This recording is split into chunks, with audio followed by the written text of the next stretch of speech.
Okay, my name is Spencer Stevens. I run a consulting firm called techXmedia, and possibly you can conclude from the name that work at the intersection of technology and media and entertainment. And what I'm talking about this morning really is what's the next step beyond production in the cloud. Production in the cloud has had a lot of interest and a lot of work being done on it, and it's actually becoming pretty significant. And what I'd like to do is to talk to you a bit about where we go next, what the important thing is of the next step. And really, it's always important to start off with what your personal definition is of cloud technology. Mine really is the fact that I can't tell where a resource is, and actually, I don't care. And I measure it in terms of latency, my perceived latency. If I'm working on an application that's actually running on a server remotely, it's the latency between moving the mouse and seeing the pointer move. Or maybe the latency between clicking on render and getting the final image. And if we look at why we want to use cloud technology in production, there's a lot of reasons for it, and we've all discussed them more than once. The obvious thing is we're trading capex for opex, and we do that because we also get resource elasticity.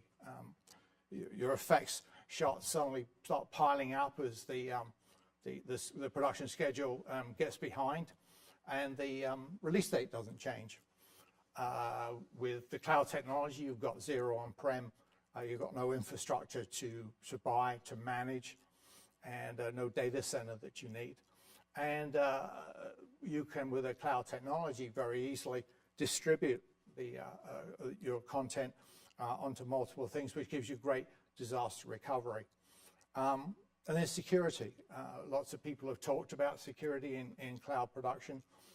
My personal view is it's much easier to secure a cloud resource than it actually is a data center. And I think every time there's a hack, we see the truth of that. The biggest threat to content on the cloud actually is you misconfigured the cloud and inadvertently left something accessible to any user.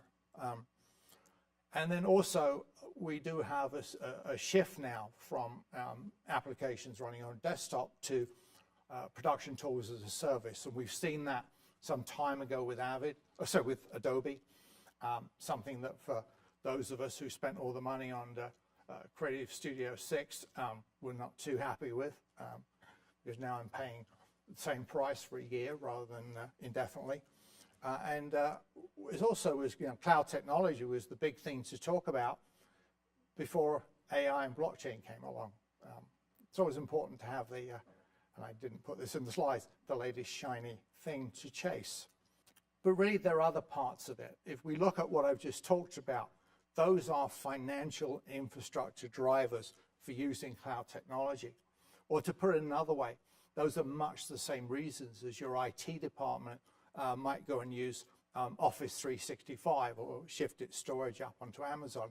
They're common across multiple industries. They're the reason to use cloud technology, and they're the reason why cloud technology is becoming such an important part of commerce.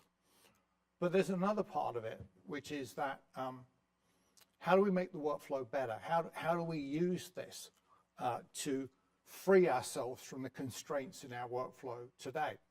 And I think it's always important to understand that the workflow that we want is not necessarily the ideal one, but it's constrained by what the tools we use can do.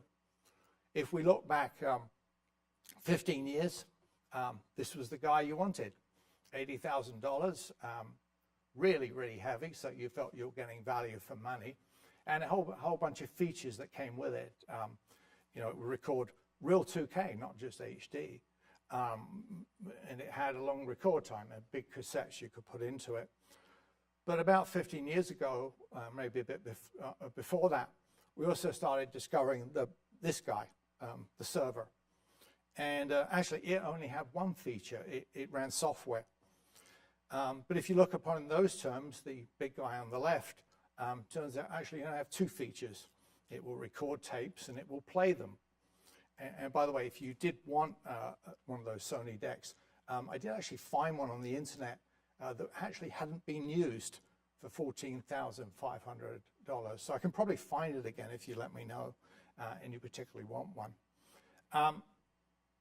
And what we've got here is we're going from that big heavy piece of iron across to the servers. We've got infrastructure and financial drivers for doing it. The servers are cheaper to buy, clearly much more versatile because you can run any sort of software on them, and they're easier to maintain. Well understood. Maybe the only moving parts will be the fan in the back and the hard disk drives. And we've also got a wide choice of vendors. You're not locked in to a particular format, which, as universal as it may be, is proprietary. But that wasn't it. There are other things that became attractive about this. The first thing was that your server room looked way more cool than your tape storage library. And particularly, if you put the blue backlights in behind the server racks and you had the flashing lights, it looked like you were there in the future. But as fun as that was, the more important point was that when we moved from tape to file, the workflow became a lot better.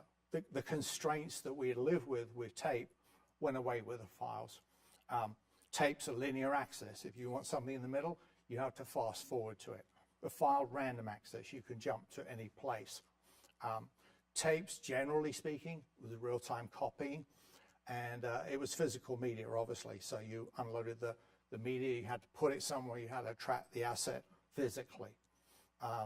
With a file-based workflow, we all know it's a server, and things like an insert edit on a tape actually turns out to be quite a skill, and you need two tape decks to do it.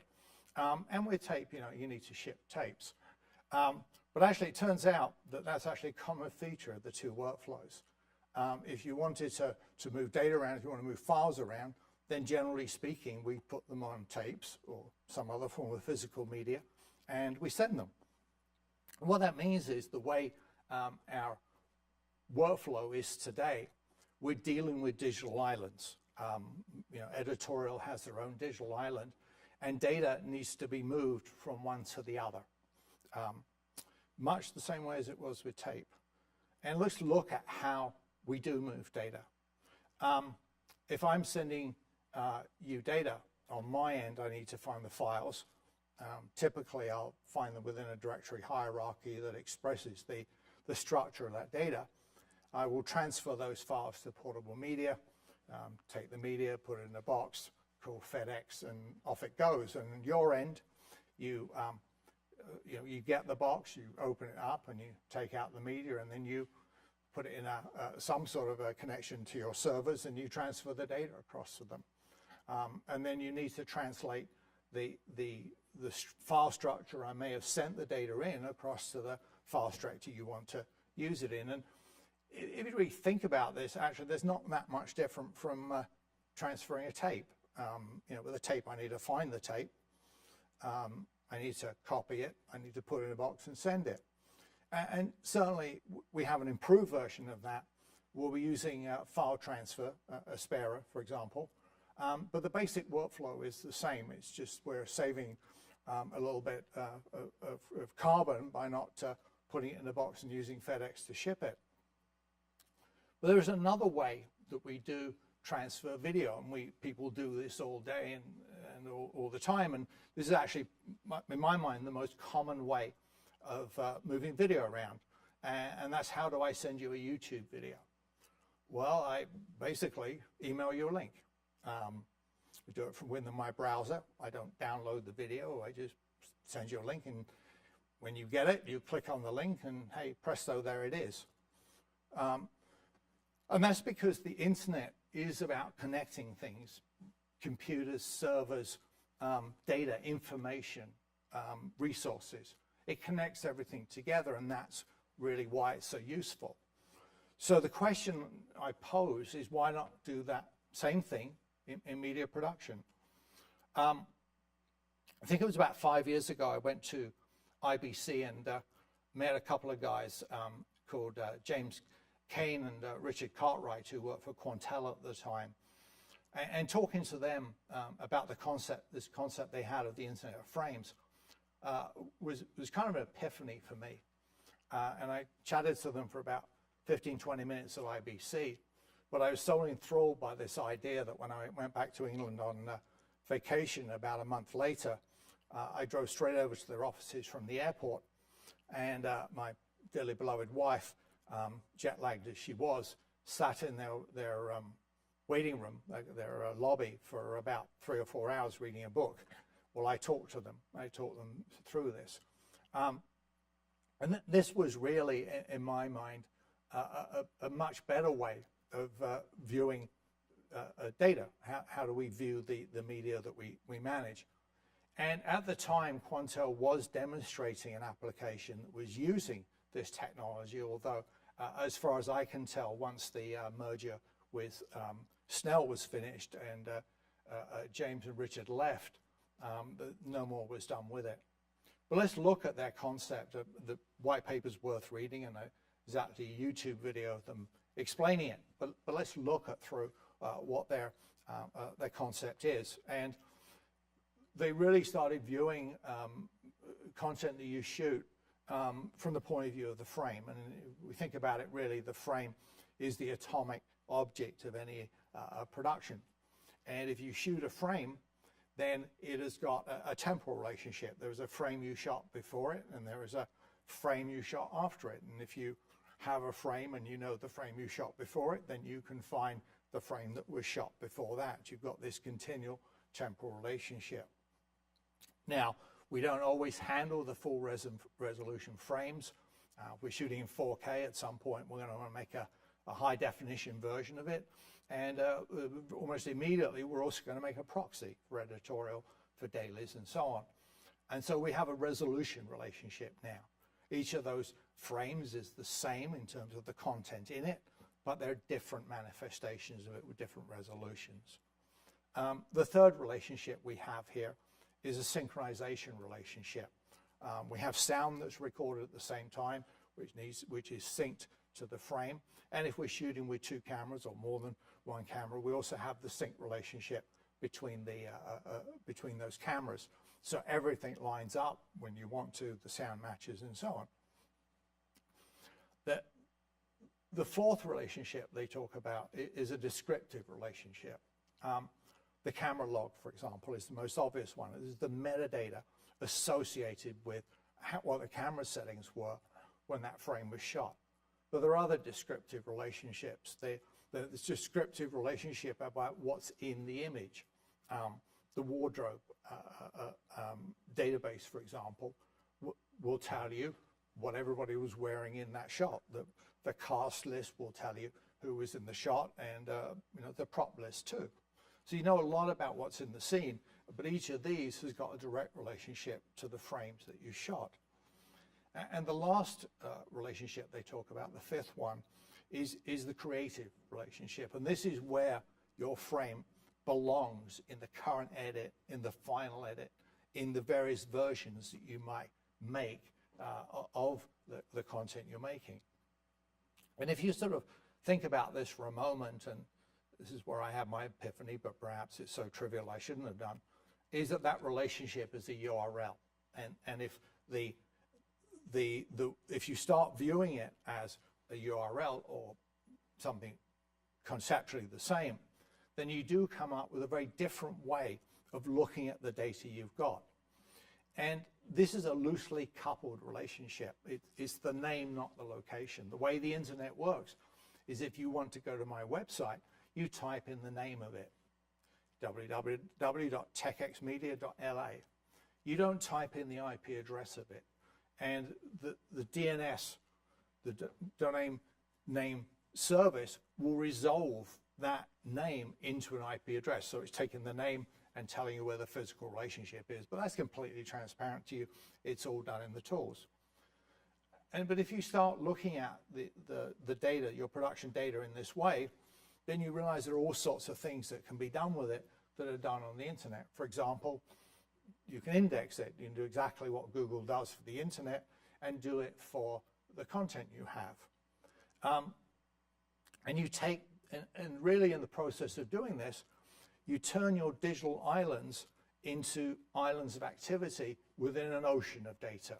The data becomes accessible to everybody simply through the uses of links. And that in my mind is what seriously changes the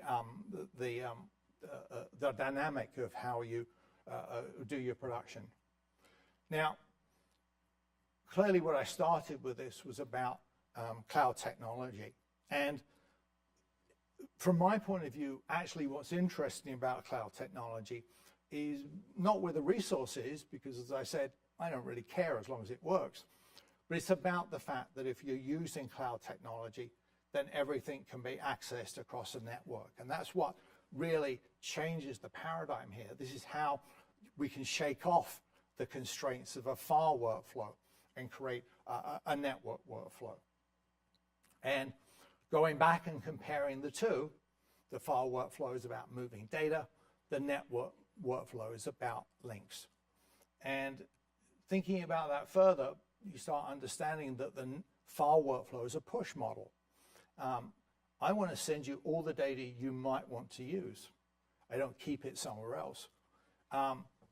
And that means that you're replicating that data somewhere. So they're maximizing the storage needed for it. And there's obviously a high latency involved in that, because you have to find the data, package it up, and move it across. And even if you're using a sparer, decent amount of data, that is going to take some time. Whereas the network workflow is a pull model. It is the minimum data movement. And in fact, really, if you think about it, you actually only need to move the data for convenience. If I want to access data in my DI suite, for example, probably don't have enough bandwidth to start pulling that data down in real time. And if I don't, then for convenience to make the thing work, I need to cache the data locally. But I only need to cache the data locally for what I'm particularly working on at that moment. And in sense, it is a choice because I simply don't have the bandwidth. But going back to the beginning of file-based workflows, that's really no different than a baselite used to work. When we had, when I was at Warner Brothers, we had multiple baselights. Each one of them had a certain amount of onboard storage, and it was pulling data from the larger storage across the SAN, but it was caching it locally. The next step of this, of course, actually is you don't move the data to the application if you can move the application to data. And now we're starting to see that now, and I think that's probably the most exciting part of this. And every time somebody talks about shifting the way production is done, the issue of security comes up. And as I said, my personal belief is that the security on the cloud is much better. It's much easier to secure a cloud. But the point with this network workflow is that the security considerations are a function of the infrastructure, not the workflow. So if I'm going to access data across a network and getting it from a cloud, it doesn't really matter what my workflow is from a security point of view. The question is how well have I secured that cloud? How well am I controlling access to it? So let's see what's needed to make this work. And in my mind, it's actually not very much. We need a standardized link format, the equivalent of the URL, and it might be URL or it might be something else, but it's a way of resolving, creating a name, and then associated with that is something equivalent to DNS, which is resolving that name, that link, across to a physical location. And if we're doing this right, actually, the DNS function is the same as what we see on the internet today with edge caching. In other words, I resolve the name to the most convenient location for the data. And if I've brought that data down and cached it locally, then the same name might resolve either to a cloud resource or to a file that's sitting locally on my local storage. And the other part of it, and this is where Quantel started and as far as I can tell ended, is the notion of having a tool that works natively with links. That becomes the most important part of it. Now, you know, we do have a new shiny object around, so obviously the question that comes up is, how about using blockchains for it? I'm not really sure about this one.